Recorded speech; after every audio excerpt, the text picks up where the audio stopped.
Imagine you're feeling depressed, and someone drills a hole in your skull to let the evil spirits out. Sounds like a horror movie, right? But that was real history.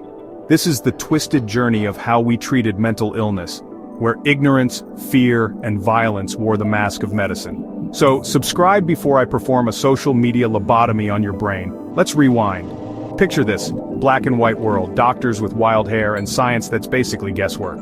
Ah yes, hysteria, clearly caused by an overactive womb. Should we shock her or drill her head?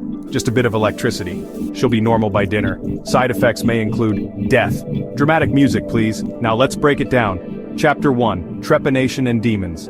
Thousands of years ago, people thought mental illness meant you were possessed by evil spirits. The cure? Trepanation. That's a fancy word for drilling holes into your skull, literally, to let the demons escape. Archaeologists have found skulls from 7000 BC with healed holes, so somehow, these poor souls survived. You think modern medicine is scary? Imagine that. Chapter 2, Medieval Madness. Fast forward to the Middle Ages. The church decided mental illness was a moral failing or straight-up demonic possession. Exorcisms, chains, starvation. And if you were a woman with schizophrenia or bipolar, you might be labeled a witch and burned alive. Was it mental illness? Or just misunderstood? Chapter 3. Asylums and Torture. Welcome to the 1600s to 1800s, the birth of madhouses. Places like Bedlam were nightmares. Patients displayed like animals in a zoo. The treatments, whipping, spinning chairs, ice baths, isolation, hospitals, nah, more like hellholes in disguise. Chapter 4. Hysteria and Sexism in Psychiatry. 19th century women had it rough, diagnosed with hysteria for crying, being sad, or, get this, having opinions. Solution? Forced into institutions, or bizarre treatments like genital massages or the first vibrators. Yep, that was considered medical care. Thanks, patriarchy. Chapter 5. Electroshock and Insulin Therapy. 1930s to 1950s. Science gets involved, but not in a good way.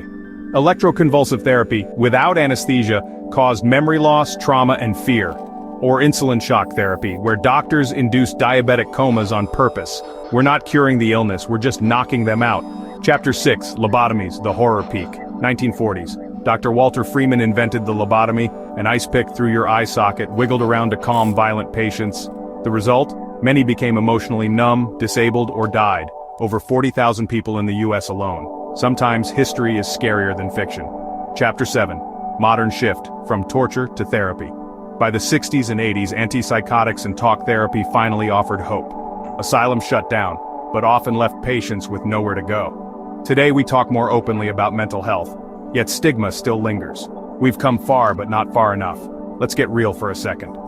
Here's what survivors say. They said I was broken. All I needed was someone to listen. They took my mind to save my body, but I lost both. History doesn't just inform us, it warns us. Mental illness isn't a demon to exorcise. It's a human experience to understand. If we forget this history, we risk repeating it. Like, share, and comment. Awareness saves lives to help break the stigma. And subscribe for more psychological deep dives that expose the truths they never taught us in school.